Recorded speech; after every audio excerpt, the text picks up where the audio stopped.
Estamos en el micro del espacio de Angie, este micro que llevamos mucho tiempo, ¿viste? No tenemos longitud en el tiempo para medirlo porque está bueno el espacio y está bueno, la gente se ha enganchado mucho, así que buenas tardes Angie, por teléfono. Te Hola extrañamos Guille. acá en el piso. Hola Guille, yo también los extraño, pero bueno, dada la situación, nada, volvemos al formato original y salgo por Exacto. teléfono.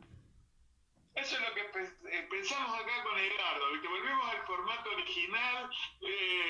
Es mentira que el eterno retorno no existe, ¿viste? Que tenían razón los griegos, así que, bueno, Bueno, para... nada, se me ocurrió presentar a uno de los cantantes, de los frontman más importantes del rock.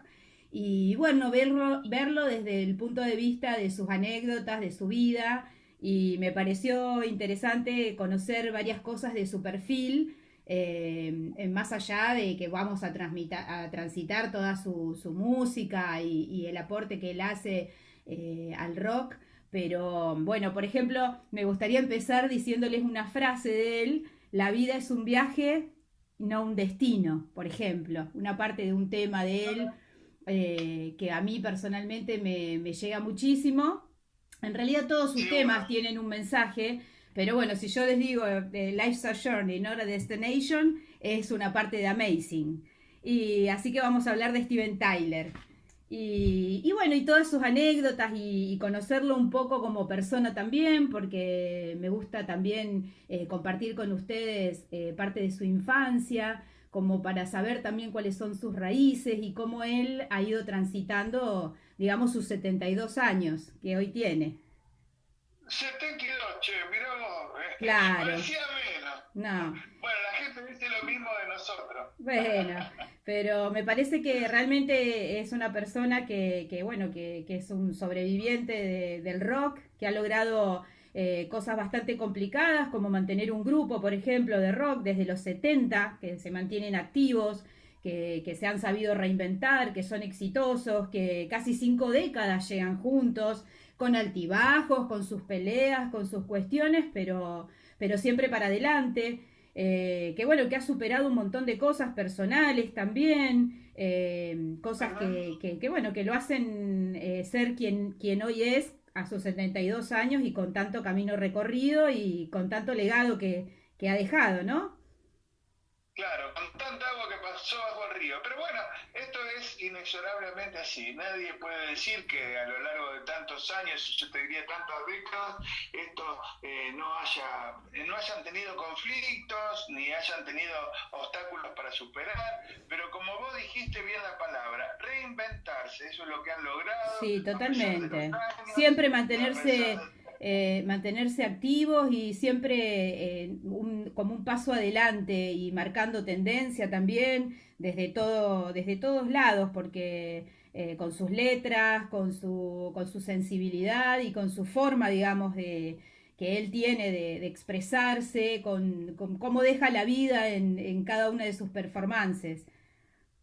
seguro, es un tipo muy carismático además. Totalmente. Y este, Les quería arrancar contando un poquito que él tiene ascendencia italiana, por ejemplo, que su apellido verdadero es Talarico.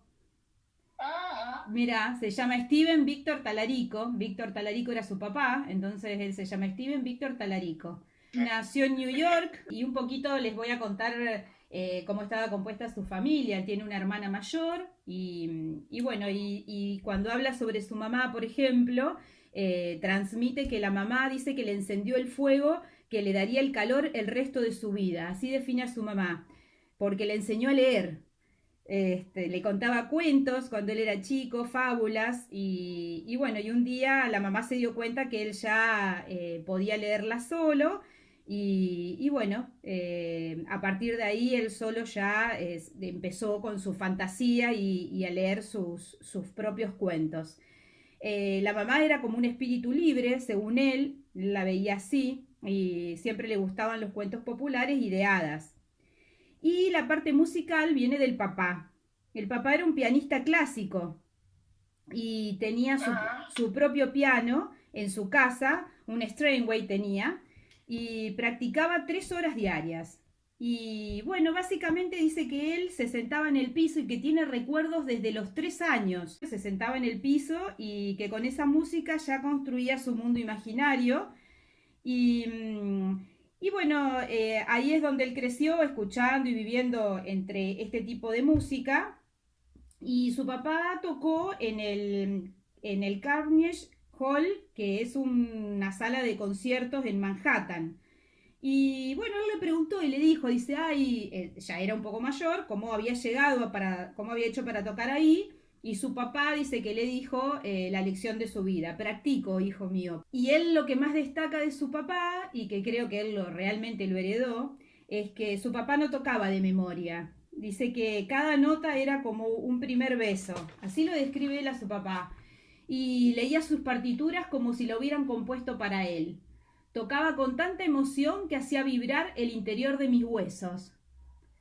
No sé, y Ay, él, qué emocionante, ¿no? sí, sí, qué motivo realmente. Sí, Tal cual. sí, él es muy, se ve bueno, que él nació con esa sensibilidad hacia la música. Claro. Y él dice, no Eso te sabe, iba a decir, claro, cómo no heredar la beta artística del padre con este concepto, ¿no? exacto, y cómo él también llega de la misma manera a nosotros, porque una de las cosas que lo hace así ser tan único es eso, como él interpreta. Y él dice que no sabía lo que estaba escuchando en ese momento, ni entendía de dónde venía. Él lo único que sabía era que quería ser parte de eso, y lo que no tenía idea es que ya formaba parte de eso, ya la música formaba parte de él. Así que para él eso era magia. Y entre, Mira vos. sí, y entre la música y los veraneos, dice bueno, que la familia veraneaban en unos campos y que no había Ajá. nada, que claro, en esa época, imagínate haber sido los 50 porque si él nació en el 48 estaríamos hablando del 50 el 55 por ahí. Como que no había Ajá, nada, claro. era campo, digamos, donde él iba y que había bosques donde él se pasaba, pero horas sentado escuchando el silencio y el sonido del viento y que le encantaba mirar la naturaleza y que tenía un contacto muy afín con la naturaleza y que había aprendido a escuchar el silencio. Y bueno, y después él hace una comparación, por ejemplo, entre lo que es el silencio de una sala de grabación con lo que es el silencio que él recordaba de su infancia. Y claro, o sea, dice que nada que ver, que para él ese silencio de los bosques le daba creatividad. En cambio, el silencio de una sala, digamos, de grabación, dice que no hay, ahí sí no hay ningún tipo de sonido de ningún tipo.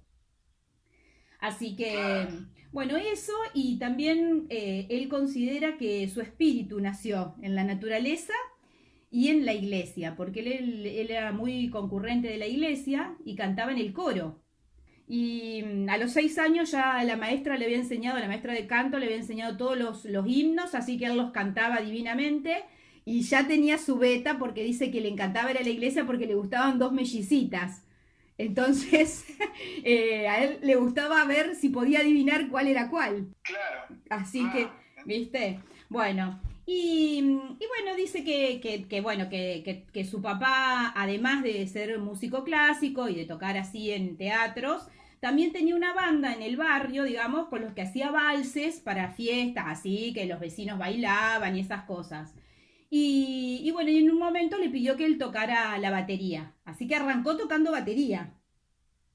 Mirá Steven, Ajá. ¿viste? Nunca, es un detalle poco conocido de la vida, porque Sí. la verdad que no me lo hacía a Steven Tyler como baterista, como ¿Viste? batero, ¿no? Bueno, y tocó la batería para su papá y a los 16 años tocaba la batería en una bandita que armó con unos vecinos que se llamaba The Strangers.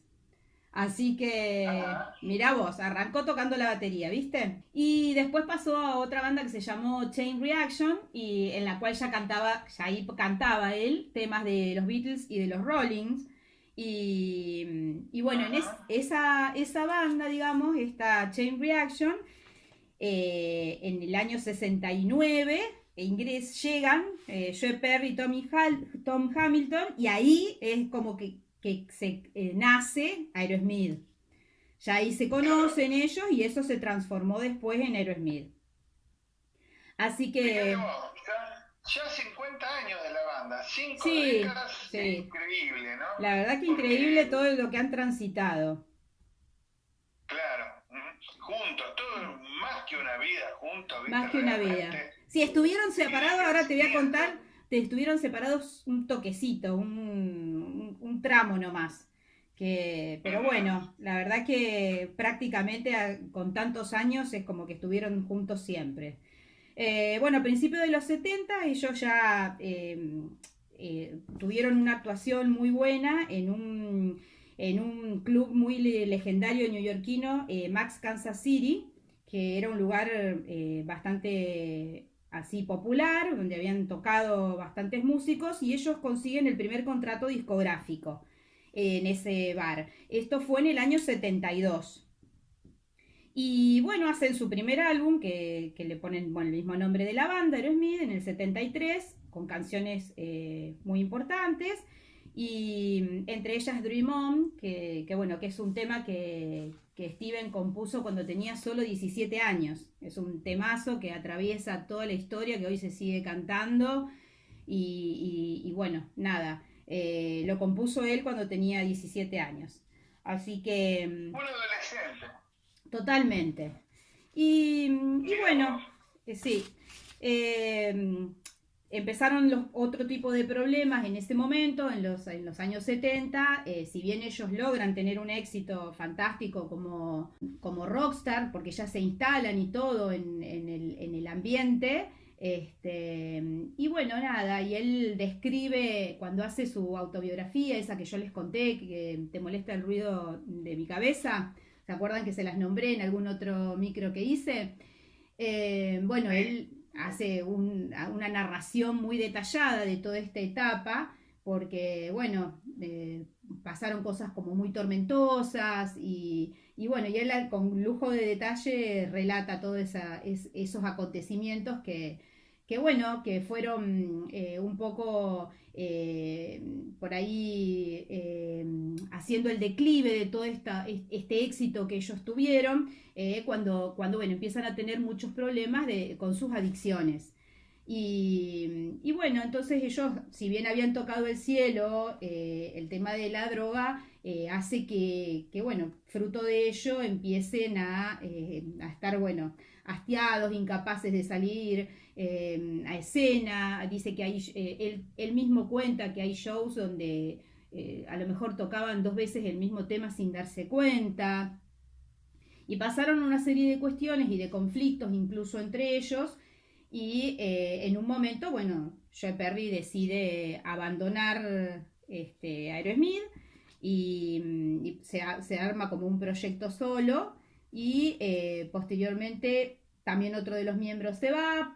Steven siempre fue consiguiendo otros guitarristas, eh, pero venían como en caída libre, digamos, todas las cuestiones debido a este tipo de cuestiones que te conté, ¿entendés?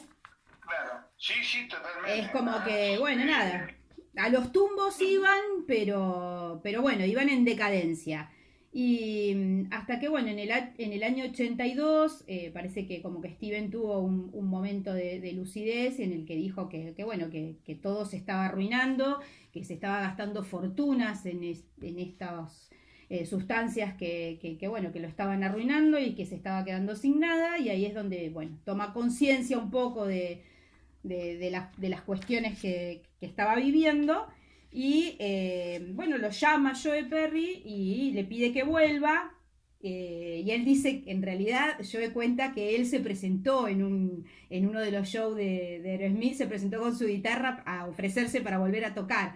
Pero Steven dice que él lo llamó. Pero bueno, hay una cuestión ahí, no sé quién con quién, pero la cosa es que terminaron juntos de nuevo en el año 84. Ahí se Claro, volvieron a reunir, está. claro. Ujú. Y arrancaron así un periodo como de rehabilitación y entonces empezaron a ser productivos de nuevo. Y hay una anécdota muy graciosa, muy interesante, que dice que ellos se habían juntado los cinco de nuevo y bueno, para revivir esta nueva etapa, pusieron, uno de ellos, no saben quién, puso un tema, You See Me Crying, de un disco de Toys in the Attic, que es del año 75. Y bueno, cuando estaba sonando el tema, dice que Steven, cuando la oye a la canción, dice, uy, pero qué bueno que está esto, deberíamos hacer una versión, dice, ¿de quién es? Y dice que Joe Perry lo mira y le dice, sos vos, boludo. Somos nosotros. Así que bueno, imagínate en el estado que habrá estado, que no se acordaba que ese tema, nada, lo habían grabado ellos. Bueno, ellos fueron conocidos como los gemelos tóxicos, Steven y Joe. Así los conocían en el ambiente, los gemelos tóxicos. Ellos, viste, que tienen una relación de amor-odio durante toda su vida. Eso también se traslada en el escenario, ¿viste? No sé si yo, porque soy bastante detallista, pero los he visto en el escenario, ponele Steven molestándolo cuando él está tocando la guitarra o pidiéndole un beso, qué sé yo, esas cosas entre ellos, ¿viste? Muy graciosos. Claro. Son cosas de juegos de complicidades, ¿no? Claro, totalmente. Llega mucho al público eso. Sí. Y el público, como vos decís, sea detallista o no, pero esas cosas las tienen muy en cuenta porque están ahí, están sí, muy sí. Vos la estás viendo. Es como un juego que hacen. Bueno, eso siempre se juega. Es como un juego. Te habla de que se llevan bien. Claro, es como un juego, pero no, ellos lo reconocen, que tienen una relación de amor-odio. Así que Claro. ambos lo reconocen, o por lo tanto es verdad. Bueno, y por los años 80 también aparece una historia muy interesante que, viste que, bueno, Steven en su vida privada tiene 4 hijos, 3 mujeres y un varón. La mayor es la que es... Hay una que es muy linda, que es actriz. Sí, todos son lindos, pero la actriz es la mayor, que se llama Liv Tyler. Exacto. Es la mayor. Exacto. Bueno, resulta que, no sé si todos saben, pero ella, digamos que de cuando nació, no sabía que Steven era su papá. No, eso sí sabía. Sí. Claro, ellos no, o sea, Steven tuvo una relación ocasional con una señora, que la señora, bueno, cuando se enteró que estaba embarazada, decidieron no decirle que su papá era Steven, porque estaba, bueno, en esa etapa tan autodestructiva. Entonces ella se puso en pareja con otro señor, con otro músico, y decidieron criarla y decirle que bueno, que a los 18 años le iban a contar quién era su verdadero papá. A todo esto, dice que cuando tenía 8 años, eso lo cuenta Liv, que es digamos, la protagonista de la historia, la mamá la llevó a un concierto de Aerosmith, y ella instantáneamente sintió algo especial, no dijo nada, pero cuando dice que la vio a la mamá llorando, y en un momento miró en el escenario y dice que le pareció que estaba viendo a su hermana gemela. Y era su hermana, en realidad su media hermana, que es Mia, la segunda hija de Steven, que se llevan un año, es un año menor que Liv. Y ella la vio. Y le quedó en la cabeza a esa nena que era igual a ella. Y bueno, parece que ahí empezó a indagar, y a los 11 años la mamá y su padrastro le contaron la verdad de toda su situación. Y bueno, y quién era su papá, dice que ella ya realmente lo intuía que era que no era el señor que la criaba su papá, pero que tiene una relación hermosa y maravillosa durante toda su vida. Steven dice que no sabía y no estaba seguro que fuera su hija en realidad, pero se hizo pruebas de paternidad, y además el increíble parecido que tenía con ella y con su hija, la verdad que bueno, terminaron de confirmarlo. Y desde ese entonces dice que ambos han estado muy unidos, viste que se los ve permanentemente en las redes, en todos lados. Exacto. Y en ese momento, bueno, estaban ellas dos, digamos, Liv y Mia. Y se conocieron y bueno, ya arrancaron, digamos, una relación de hermanas. Hay una foto muy linda en un backstage de estos años, de los 80, por el 87, 88, que es muy linda la foto, yo la tengo, que está Steven, Axl Rose, Liv y Mia. Las dos nenas, las dos hijitas de él, están en el backstage con ellos dos. Muy linda la foto y muy reveladora, porque bueno, él ya empezó también a llevarla a Liv en sus giras y a incluirla como hija también, a partir de ahí. Claro, Así claro, claro. que, Está bueno, muy bien que eso sea así, ¿no? sí, totalmente. Y siguiendo un poco con sus anécdotas, que en realidad hay millones, y hice como un recorte, como siempre, para poder contar algunas, Y porque vos me decías, y lo quiero aclarar a la gente que nos está escuchando también, fuera de micrófono, que has leído casi toda la autobiografía, así que sí, obviamente habrá muchísimas, pero muchísimas anécdotas no, realmente la verdad que para sí. contar. Así que, Eh, eh, eh, Él es como muy, también narrando, digamos, es bastante crudo para hacer la narración de su vida y de sus cosas. Escribe como habla directamente, es impetuoso, como bastante así, se salta de un tema a otro, medio desordenado, pero ven cómo es él, así atolondrado. La verdad que y es hermosa y tiene un sinfín de anécdotas, sinceramente. Entonces, bueno, fui recortando algunas como para ilustrar, pero por supuesto que quedaron un montón afuera. Hay una muy graciosa no en el importa, año sí, de una pero eso no canción. va, ¿no? A veces uno tiene que recortar y deja, vos no sabés qué es lo que dejás afuera y qué es lo que incorporás a la Ah, hora de sí, seleccionar. por supuesto. Bueno, hay una muy graciosa, digamos, de la canción Dude Looks Like a Lady, que bueno, si bien es considerada un himno a la ambigüedad, porque lo que significa es chico, luces como una chica, ese es el título del tema. Y resulta que fue en un bar. Ellos estaban en un bar, estaban los chicos, digamos, del grupo de Aerosmith, estaban en un bar y Steven se acerca y ve una melena rubia y bueno, nada, se va a la otra punta para ir a charlar con esa melena rubia y cuando se da vuelta era Vince Neil, el cantante de los Motley Crue. Mira vos.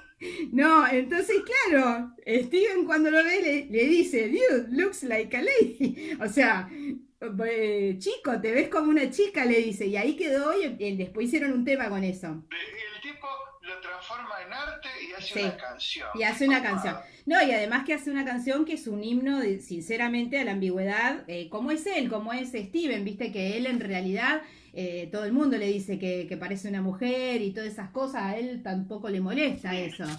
Tiene Así, ese lado femenino que dicen, no sé qué dirás vos, que todos los varones tenemos ese lado femenino. Algunos sí, más yo la verdad oculto, que otros más no. visible, que va por Mira, el lado de la sensibilidad, va por el él, lado viste de que él tantas en realidad cosas. no tiene ningún tipo de problema, él se declara como sin género en realidad y dice Claro. que es más, porque siempre le dicen que es más mujer que hombre y él dice no, 50 y 50, así que, y no tiene ningún problema y se nota mucho en su imagen, viste que él usa la ropa de la hija, le encanta, le saca las camisas de gasa, los pantalones, todo, le encanta.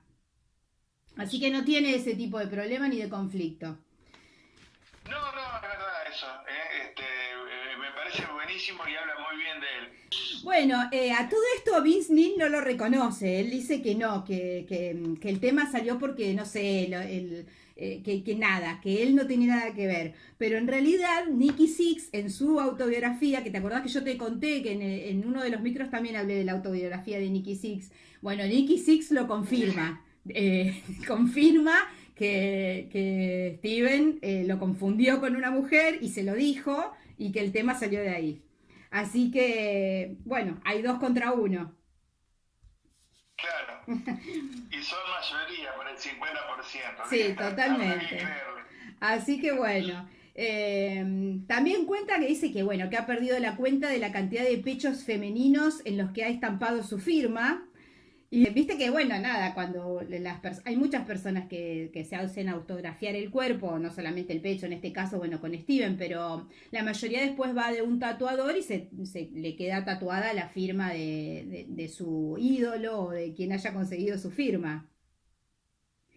Y dice que a veces que también le han pedido que les firme el pubis y en ese caso dice que siempre él les contesta y le dice, pero ¿A tu novio no le molestará saber que estuve por ahí abajo?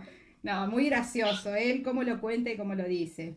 Bueno, también fueron la primer banda que aparecieron en el capítulo de Los Simpsons en el año 91. Viste que, bueno, ya la serie se convertía en una serie bastante afamada. Y la primer banda que apareció en el barcito de Moe, viste, de que es uno de los personajes, fueron ellos. Bueno, La taberna de Moe. la taberna de Moe. Capanga le dedico un tema también. Sí, Viste, sí. bueno, y ahí cantaron Walk This Way y bueno, fue en el año 91. También tienen otras, bueno, sí, colaboraron, también participaron en películas y en otras cuestiones, pero me pareció interesante contarles el tema de los Simpsons. Bueno, y ahora te voy a contar una anécdota muy linda del año 95. Bueno, en el año 95, bueno, iban a ser ingresados en el Rock and Roll Hall of Fame los Led Zeppelin. Y viste cómo dictan las normas del Rock and Roll Hall of Fame, después de 25 años del debut de la banda, qué sé yo, y los encargados de maestro de ceremonias eran Steven Tyler y Joe Perry. Entonces el que hablaba era Steven Tyler, ¿viste? Y bueno, empezó a contando anécdotas y dijo que en su discurso que iba a contar las 2 veces que Jimmy Page lo hizo llorar. Entonces, bueno, la gente empezó, viste, la primera vez, supuestamente dice que en el año 69 él había visto a Led Zeppelin en Boston y que, claro, recién arrancaban y tenían un solo disco y después que habían tocado todo el disco, la gente no se quería ir y le pedía que toquen más y no se querían ir. Entonces, bueno, cuando se pusieron a tocar un tema, dice que Steven se emocionó tanto que bueno, nada, que cuando lo vio cómo tocaba la guitarra de la manera en que estaba tocando, él lloró. Bueno, dice que esas lágrimas no llamaron tanto la atención a la gente.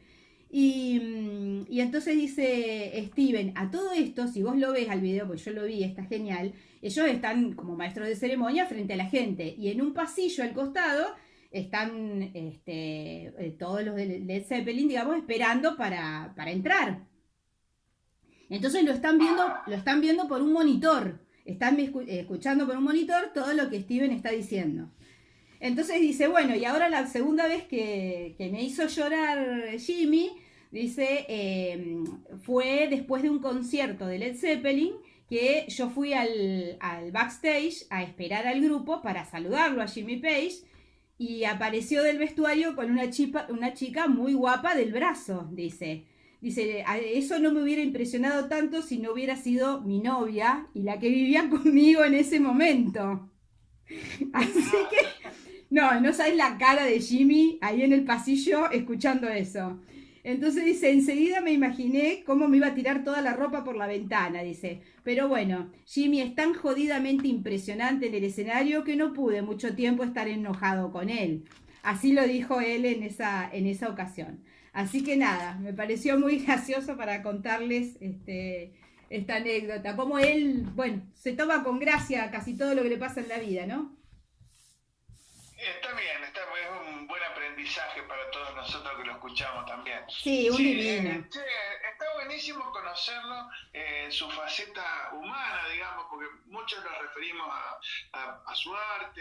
Bueno, después se ha dado también otros lujos, que por ejemplo fue cantar el tema en una película que su hija fue la protagonista, en Armagedón. Bueno, la hija antes también había participado, viste, de los videos de cuando hicieron en Get a Grip, en Crazy estuvo la hija, que fue la primera aparición porque ella quería ser modelo, pero después dice que empezó a estudiar actuación y bueno, apareció ahí desde ese video, empezó a trabajar como actriz y bueno, ya en el 98 estuvo en la película Armagedón, donde justamente su papá hizo el tema, que estuvo nominada para el Oscar también, ese tema. Así que bueno, y bueno, hay varias cosas, digamos, que fueron pasando y él en los 2000 también se encuentra con algunas cuestiones de salud, él empieza a tener algunos problemas de salud y viste que en el 2006 se hizo una cirugía en la garganta, bueno, que fue, lo filmaron a toda esa cuestión y salió en el 2007 en un episodio en el National Geographic, en un capítulo que se llamó La increíble máquina humana. Así que, y descubrió también algunos problemitas de salud con respecto, por ejemplo, que tiene hepatitis B y C, y cuenta también de sus tratamientos muy intensos y muy agónicos. Cuenta todo eso, toda su parte de su cara B también la cuenta en su biografía, no solamente todas las cosas graciosas, y bueno, lo hacen bastante humano, y también cuenta que algo muy triste, que él estaba en pareja y que bueno, cuando le descubren esta enfermedad y estas cuestiones, nada, lo abandonan, porque ahí muestra su parte humana también, cómo él es un ser humano, que también le pasan las mismas cosas que a todo el mundo, por más que sea una estrella o que haya tenido, y bueno. Por más que sea un rockstar, sí, seguro. Sí, totalmente. Eso no lo hace, no lo hace invulnerable, ni mucho menos, está expuesto a todos los problemas y las complicaciones que puede tener un hombre común. Sí, bueno, nada, no, él es muy humano y te lo cuenta y dice que sinceramente en ese momento cuando él padece como una depresión clínica, porque bueno, su esposa decide abandonarlo en pleno tratamiento y esas cuestiones, y él se pregunta, dice si había alguna bruja desdentada riéndose enloquecidamente sobre algún muñeco de Steven.